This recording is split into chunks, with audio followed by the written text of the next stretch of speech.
Γεια σας, καλώς ήρθατε σε ένα καινούριο βίντεο των καναλιών Αρχαία Ελληνικά Μυστήρια και Ζήνων. Στο σημερινό βίντεο θα σχολιάσουμε μαζί με τον Ζήνωνα ουσιαστικά το πώς μπορεί να ονομάζεται το επόμενο γένος και το τι ακριβώς θα βιώσουμε σαν πλανήτης κτλ.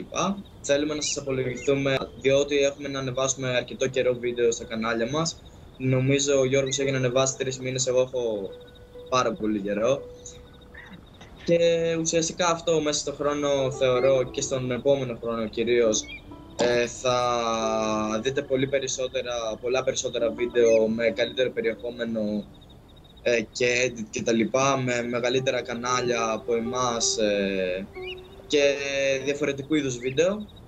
Και ελπίζουμε να απολαύσετε το σημερινό και να αφήσετε ένα σχόλιο κάτω λέγοντας την γνώμη σας και την άποψή σας για αυτά που θα σας πούμε, και άμα σας αρέσει να κάνετε ένα like και μια εγγραφή στα κανάλια μας. Γιώργο, για πες μας 2 λόγια για το βίντεο και το τι θα δει ο κόσμος σήμερα. Ωραία, λοιπόν, καλησπέρα και από εμένα. Σήμερα θα μιλήσουμε, όπως είπε και ο φίλος ο Δημήτρης, για το πώς υποθέτουμε θα ονομάζεται το επόμενο γένος. Έχει κάνει μια αναφορά, αν δεν κάνω λάθος, στο τελευταίο βίντεο του ο Δαμναμενέας για αυτό το θέμα, αν θυμάμαι καλά, όπου αναφέρει ότι θα είναι το κρυστάλλινο γένος. Στο βίντεο του, εντάξει, δίνουμε credit σε αυτόν γιατί αυτός το είπε πρώτος, εντάξει, ασχέτως που το έχουμε ερευνήσει και πιο πολύ και πιο πριν. Αυτό που θέλω να πω είναι ότι στην ουσία αυτό που αναφέρει είναι ότι μιας και το προηγούμενο γένος ήταν το σιδηρούν γένος και τώρα έρχεται το νέο γένος. Η διευκρίνηση, δεν είναι μόνο 5 τα γέννη που αναφέρει ο Ησίωδος, κατά πάσα πιθανότητα είναι 7, καθώς γενικότερα το 7 και τα πολλαπλάσια του 3 είναι οι αριθμοί οι οποίοι συμμετέχουν στη δημιουργία. Τέλος πάντων, αυτό στην ουσία το γένος θέλει να μας δείξει κατά κάποιο τρόπο την αυγή, δηλαδή πώς από τη νύχτα θα πάμε στην ημέρα. Η ημέρα κατά πάσα πιθανότητα είναι το χρυσό γένος, η νύχτα είναι το σιδηρούν γένος και το μεταβατικό γένος είναι το κρυστάλλινο γένος. Τώρα κρύσταλλοι θεωρούνται διάφορα ορυκτά, ένα από αυτά είναι και το διαμάντι. Το διαμάντι με βάση τις ιδιότητες του είναι κατά πάσα πιθανότητα ο κρύσταλλος που αναφέρουμε, εντάξει, καθώς το διαμάντι είναι αυτό το οποίο είναι σχεδόν άφθαρτο στην ουσία. Ακριβώς, είναι το πιο δυνατό ορυκτό στην κλίμακα Mohs. Επίσης το διαμάντι είναι το πιο πολύτιμο ορυκτό. Και ουσιαστικά θα είναι μια μεταβατική περίοδος μεταξύ αυτών των δύο γενών, που ουσιαστικά τώρα και από την εποχή του Ιχθύ θα μπούμε στην εποχή του Υδροχόου, αυτά τα χρόνια, ουσιαστικά αυτόν τον αιώνα και τον επόμενο. Οπότε θα δούμε πολλές αλλαγές στον πλανήτη, πολλά γεγονότα να συμβαίνουν, πάρα πολλά, τα οποία μπορεί να μπερδέψουν τον κόσμο, να προκαλέσουν μια σύγχυση, αλλά ουσιαστικά θεωρούμε πως θα είναι και το καλύτερο. Δηλαδή όλα αυτά θα γίνουν για να περάσουμε σε μια καλύτερη εποχή, στην οποία θα αφυπνιστεί ο κόσμος και εμείς σαν Γιώργος, Δημήτρης, ο Γιάννης, ο Δαμναμενές και περισσότερος κόσμος ο οποίος ασχολείται με την αρχαία Ελλάδα και το αρχαίο ελληνικό ιδεώδες, θα προσπαθήσουμε να βοηθήσουμε ώστε ο κόσμος θα αφυπνιστεί πιο γρήγορα και να του δώσουμε έτοιμη την πληροφορία από το να κάτσει και να μπει από μόνος στον κόπο να ψάξει. Βέβαια εννοείται πως δεν πρέπει να τρως αμάσιτη τροφή, οπότε όταν παίρνεις μια πληροφορία πρέπει να την επεξεργάζεσαι, να την ψάχνεις ουσιαστικά και από μόνος να βγάζεις ένα συμπέρασμα για να δεις αν είναι το σωστό ή το λάθος. Γι' αυτό έχουμε δει και πολλούς ουσιαστικά δημαγωγούς οι οποίοι κυρίως της Εκκλησίας αλλά και άλλων θρησκειών όπως το Ισλάμ κτλ. Τα οποία προσπαθούν να περάσουν πληροφορίες σύμφωνα με τα δικά τους συμφέροντα. Γνωρίζουμε όλοι το τι έχει κάνει η Εκκλησία για να καταστρέψει τον αρχαίο ελληνικό πολιτισμό και όλα αυτά που δημιούργησαν οι προγόνοι μας. Γιατί ουσιαστικά ο Ιησούς και οι λοιποί δεν είναι προγόνοι μας, είναι Εβραίοι.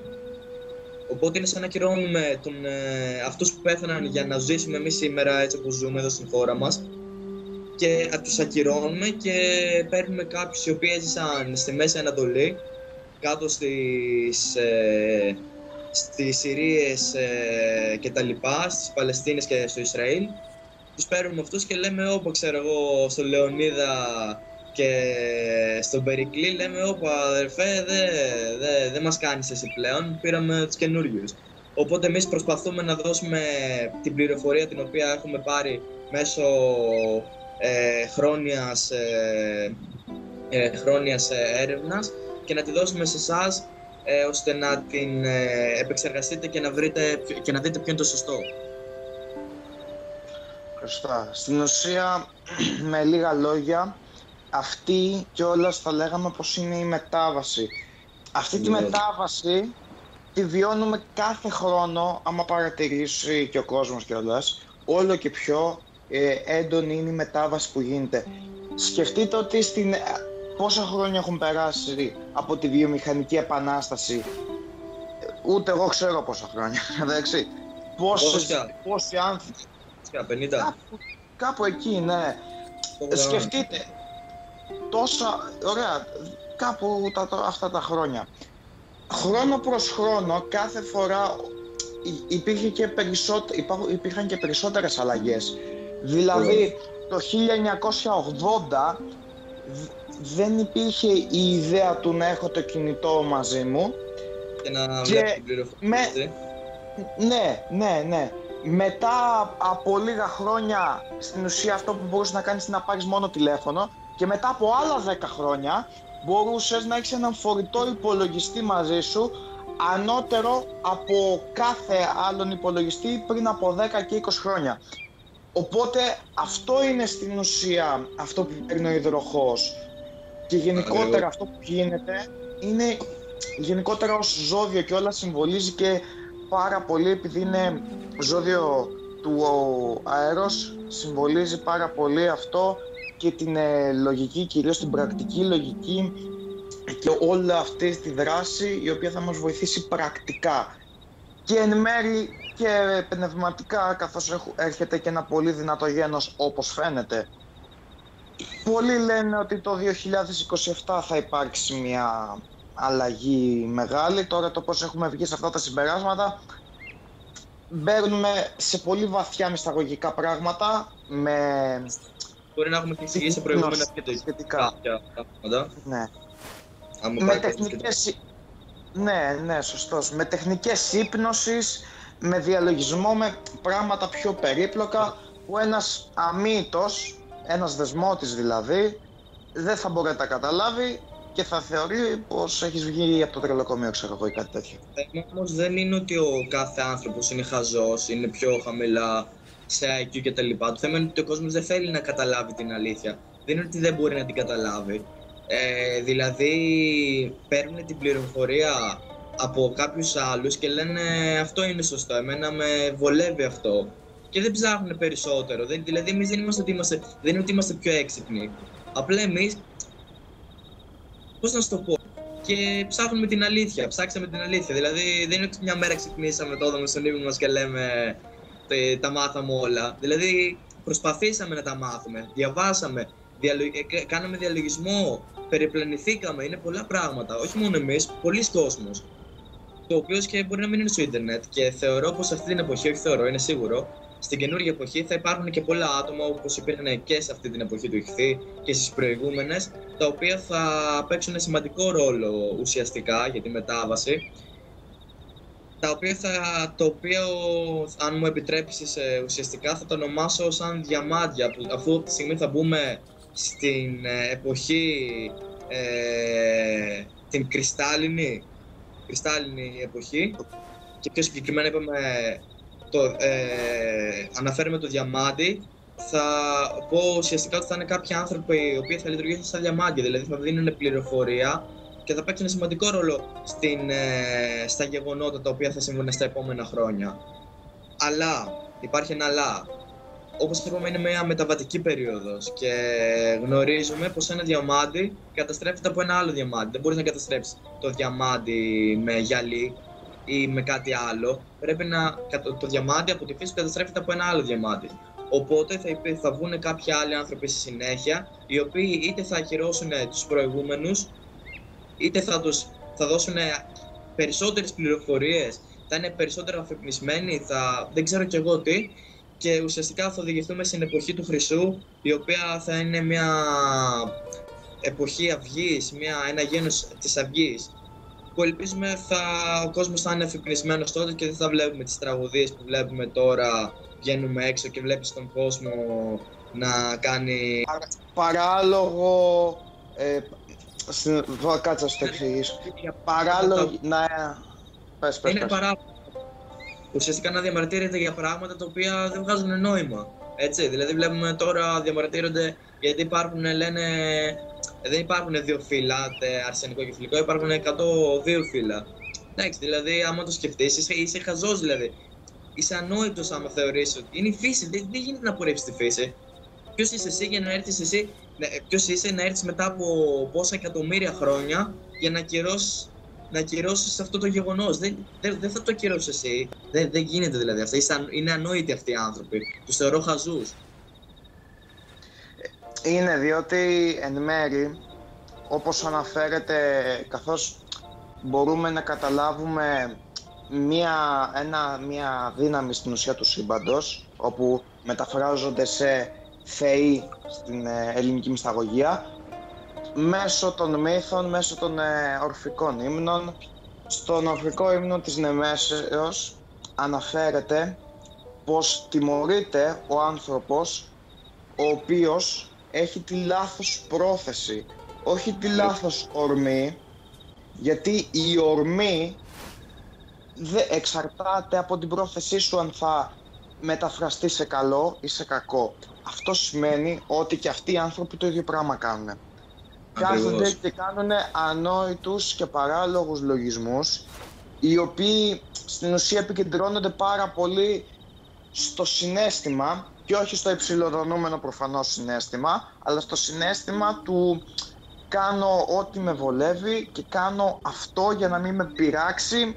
Δηλαδή ένα πολύ μαλθακό στοιχείο, το οποίο δεν ταιριάζει και με την εποχή, αν το καλοσκεφτούμε, καθώς θα βγει η αλήθεια, όπως όταν ο τελευταίος χρησμός που δες στο μαντίο των Ελφών, που έλεγε ότι στην ουσία θα ξαναέρθει. Και έχω κάνει και ένα βίντεο μόνο και μόνο για τους χρησμούς του μαντίου των Ελφών, άμα πάτε στα παλιότερα μου βίντεο να δείτε, όπου αναφέρω και τον τελευταίο χρησμό ουσιαστικά. Αυτό που θέλουμε να πούμε καθ' όλη τη διάρκεια του βίντεο ουσιαστικά είναι ότι μπαίνουμε πλέον σε ένα καινούριο γένος, το κρυστάλλινο, όπως ανέφερε και ο Δαμναμενεύς. Θα συμβούν πάρα πολλά γεγονότα τα οποία θα είναι καθοριστικά για το μέλλον, όχι μόνο της χώρας, του πλανήτη ουσιαστικά. Και θέλουμε να πούμε ότι ουσιαστικά θα είναι μεταβατικό γένος και δεν θα είναι ένα γένος το οποίο θα παίξει ουσιαστικό ρόλο. Δηλαδή θα μπούμε μετά σε ένα καινούριο γένος, θα φέρει γεγονότα τα οποία θα βοηθήσουν για μια καινούργια εποχή ουσιαστικά. Όπως λέμε, το ένα φέρει το άλλο. Αυτό ήταν το βίντεο για σήμερα. Θα αφήσουμε στην περιγραφή τα link και των δύο καναλιών και βίντεο τα οποία θα πρέπει να παρακολουθήσετε για να αφυπνιστείτε ουσιαστικά. Θέλουμε να σας πούμε, όπως αναφέραμε και στην αρχή του βίντεο, ότι έρχονται πολύ δυνατά βίντεο στο μέλλον, θα σας πει και ο Γιώργος. Και αυτό, να. Πολύ ωραία. Σας ευχαριστούμε πολύ που παρακολουθήσατε το βίντεο. Όπως αναφέρει, έρχονται πάρα πολλά βίντεο, τα οποία είναι και για θέματα που δεν έχουν συζητηθεί και είναι πολύ ενδιαφέρον, γιατί πολλά, ειδικά αυτό που σχεδιάζω, δεν ξέρουμε πότε θα ανέβει τώρα, είναι ένα μεγάλο βίντεο. Δεν ξέρω αν έχει αναρωτηθεί κάποιος άνθρωπος για αυτό το ζήτημα, διότι... Να το περιγράψω σαν απόκριφη ιστορία ουσιαστικά. Ναι, κάπως έτσι, διότι είναι κάτι δεδομένο, ας το πούμε. Δεν μπορούμε να πούμε κάτι τώρα για το βίντεο. Όταν θα ανέβει το βίντεο θα καταλάβετε τι λέμε. Ναι, ακριβώς. Κάντε ένα like στα βίντεο άμα σας άρεσε. Αφήστε ένα σχόλιο να μας πείτε τη γνώμη. Μια εγγραφή για να μας βοηθήσετε. Και θα τα πούμε σε ένα καινούργιο βίντεο. Γεια σας.